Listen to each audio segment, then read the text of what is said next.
सभी धर्म प्रेमी सज्जनों को मेरा नमस्ते। आज हम श्रीमद् भागवत गीता तृतीय अध्याय का पाठ करने जा रहे हैं।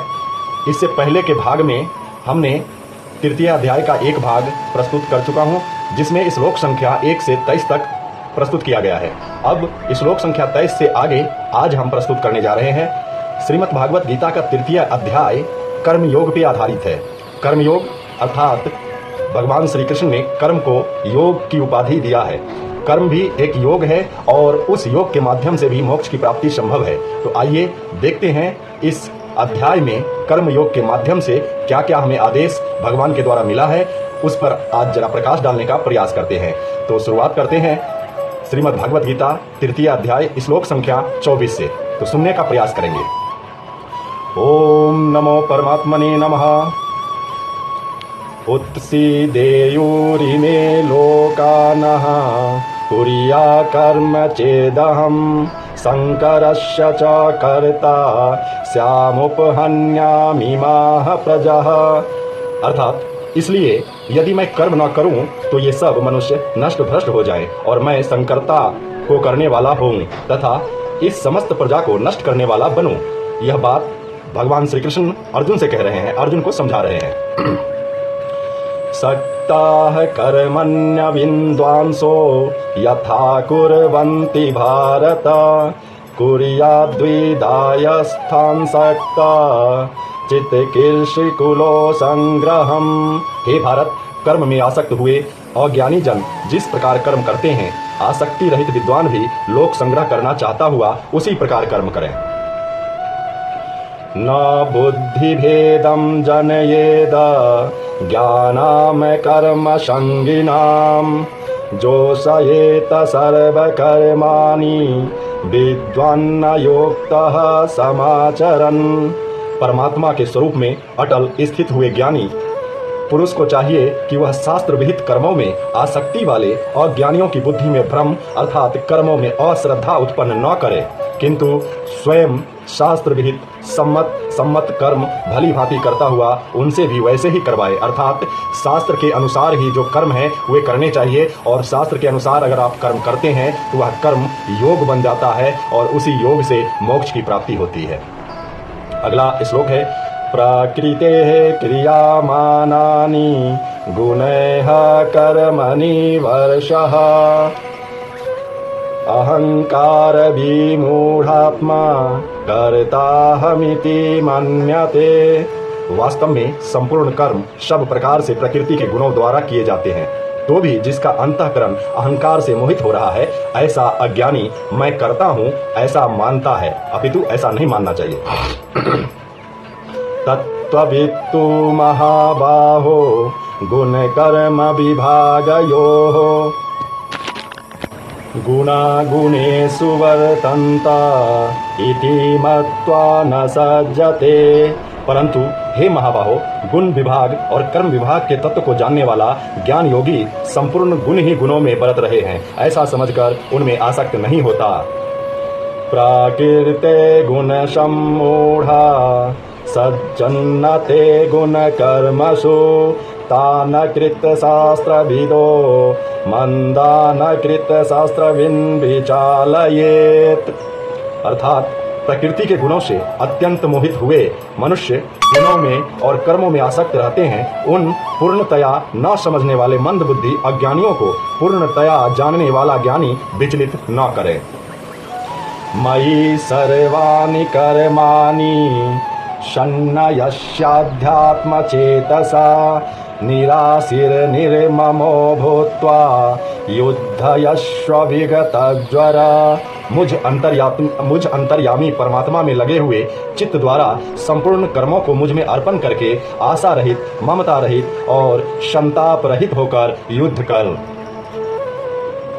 ये मे मतमीदं नित्यं मनोतिष्ठन्ति मानवः श्रद्धावन्तो अनसूयन्तो मुच्यन्ते ते अपि कर्मभिः।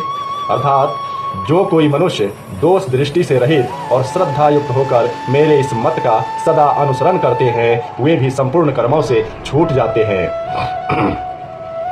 ये तवेतदभ्यसूयन्तो तानुतिष्ठन्ति मे मतम् सर्वज्ञानविमूढास्तान्न अन्नविन्दसि नष्टचेतसा। परंतु जो मनुष्य मुझ में दोषारोपण करते हुए मेरे इस मत के अनुसार नहीं चलते हैं, उन मूर्खों को तू संपूर्ण ज्ञानों में मोहित और नष्ट हुए ही समझ। सदृशं चेष्टते स्वस्याः प्रकृते ज्ञानवानपि प्रकृतियान्ति भूतानि निग्रह किं करिष्यति। सभी प्राणी प्रकृति को प्राप्त होते हैं, अर्थात अपने स्वभाव के परवश हुए कर्म करते हैं। ज्ञानवान भी अपनी प्रकृति के अनुसार चेष्टा करता है, फिर इसमें किसी का हठ क्या करेगा। इंद्रियायस्य ये इंद्रियस्यार्थे रागद्वेषौ व्यवस्थितौ तयोर्नं वशमागच्छेतो हास्य परिपंथिनो। इंद्रिय के अर्थ में अर्थात प्रत्येक इंद्रिय के विषय में राग और द्वेष छिपे हुए स्थित हैं। मनुष्य को उन दोनों के वश में नहीं होना चाहिए, क्योंकि वे दोनों ही इसके कल्याण मार्ग में विघ्न करने वाले महान शत्रु हैं। श्रेयान्न स्वधर्मो विगुणः परधर्मात् स्वनुतिष्ठतात् स्वधर्मे निधनं श्रेयः परधर्मो भयावह। अच्छी प्रकार आचरण में लाए हुए दूसरे के धर्म से गुण रहित भी अपना धर्म अति उत्तम है। अपने धर्म में तो मरना भी कल्याणकारक है और दूसरे का धर्म भय को देने वाला है। अर्जुनो वाचा, अब अर्जुन ने प्रश्न किए, अथ केन प्रयोक्तयं पापं चरति पुरुषः अनिच्छन्नपि वार्ष्णेय बालादिनियोजितः। अर्जुन बोले, हे कृष्ण, तो फिर यह मनुष्य स्वयं न चाहता हुआ भी बलात् लगाए हुए की भांति किससे प्रेरित होकर पाप का आचरण करता है। श्री भगवान उवाच, श्री भगवान कहते हैं, काम एष क्रोध एष रजोगुण समुद्भवः महाशनो महापांपा विद्येन हिम वैरिणीम्। श्री भगवान बोले, रजोगुण से उत्पन्न हुआ यह काम ही क्रोध है। यह बहुत खाने वाला अर्थात भोगों से कभी ना घाने वाला और बड़ा पापी है। इसको ही तू इस विषय में वैरी जान। धूमे नाव्रियते बहिर्था मालेन च यथो बल्लेनावृतो गर्भस्तथा तेनेदमावृतम्। जिस प्रकार धुएं से अग्नि और मैल से दर्पण ढका जाता है तथा जिस प्रकार जेर से गर्भ ढका रहता है, वैसे ही उस काम के द्वारा यह ज्ञान ढका रहता है। आवृतम ज्ञानमेतेन ज्ञानिनो नित्यवैरिणां कामरूपेण कौन्तेय दुष्पूरेणालेन च। और हे अर्जुन, इस अग्नि के समान कभी न पूर्ण होने वाले काम रूप ज्ञानियों के नित्य वैरी द्वारा मनुष्य का ज्ञान ढका हुआ है। इंद्रियाणि मनो बुद्धिरस्याधिष्ठानमुच्यते एतैर्विर्मोहयत्त येष ज्ञानमावृत्य देहिनाम्। इंद्रिय, मन और बुद्धि ये सब इसके वास स्थान कहे जाते हैं। यह काम इन मन, बुद्धि और इंद्रियों के द्वारा ही ज्ञान को आच्छादित करके जीवात्मा को मोहित करता है। तस्मात् त्वमिन्द्रियाण्यादो नियम्यं भरतवर्षभ माप्यमानं प्रजहिहोर्णं ज्ञान विज्ञाननाशनम्। इसलिए हे अर्जुन, तू पहले इंद्रियों को बस में करके इस ज्ञान और विज्ञान का नाश करने वाले महान पापी काम को अवश्य ही बलपूर्वक मार डाल। इंद्रियाणि पराण्याहुरि इंद्रियेभ्यः परं मनः मनमस्तु परा बुद्धिरयो बुद्धेः परतस्तु सा। इंद्रियों को स्थूल शरीर से पर यानी श्रेष्ठ, बलवान और सूक्ष्म कहते हैं। इन इंद्रियों से परे मन है, मन से भी परे बुद्धि है और जो बुद्धि से भी अत्यंत परे है वह आत्मा है। एवं बुद्धेः परं बुद्ध्वा संसतभ्यात्मानात्मना जहि शत्रुं महाबाहो कामरूपं दुराशदम्। इस प्रकार बुद्धि से परे अर्थात सूक्ष्म, बलवान और अत्यंत श्रेष्ठ आत्मा को जानकर और बुद्धि के द्वारा मन को बस में करके हे महाबाहो तो इस कामरूप दुर्जय शत्रु को मार डाल।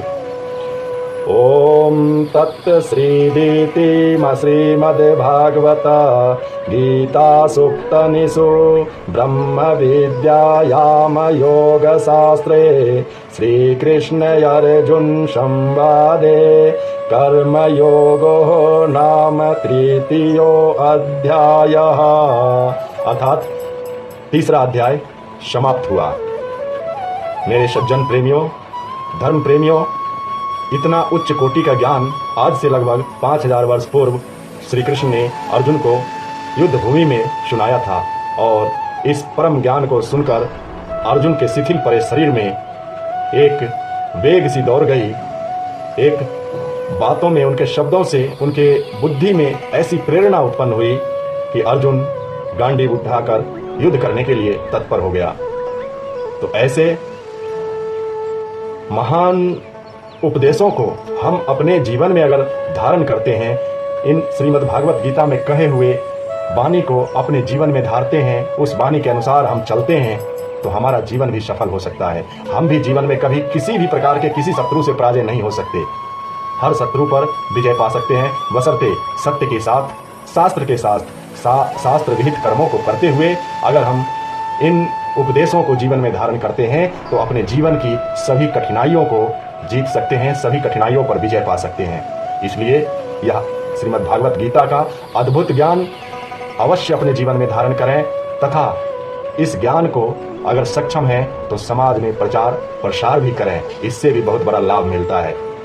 इसी के साथ मैं आज का श्रीमद् भागवत गीता तृतीय अध्याय समाप्त करता हूँ। यहाँ पे तृतीय अध्याय संपूर्ण हुआ और मैं आपसे अनुरोध करता हूँ कि अगर श्रीमद् भागवत गीता को सुनकर आप अपने जीवन में कुछ अच्छा महसूस करते हैं तो इस चैनल को सपोर्ट करें, इस चैनल को सब्सक्राइब अवश्य करें, वीडियो को लाइक करें, कमेंट करें।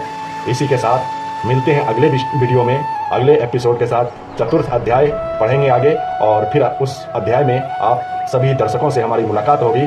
तब तक के लिए नमस्ते। सब्सक्राइब करना न भूलें। धन्यवाद।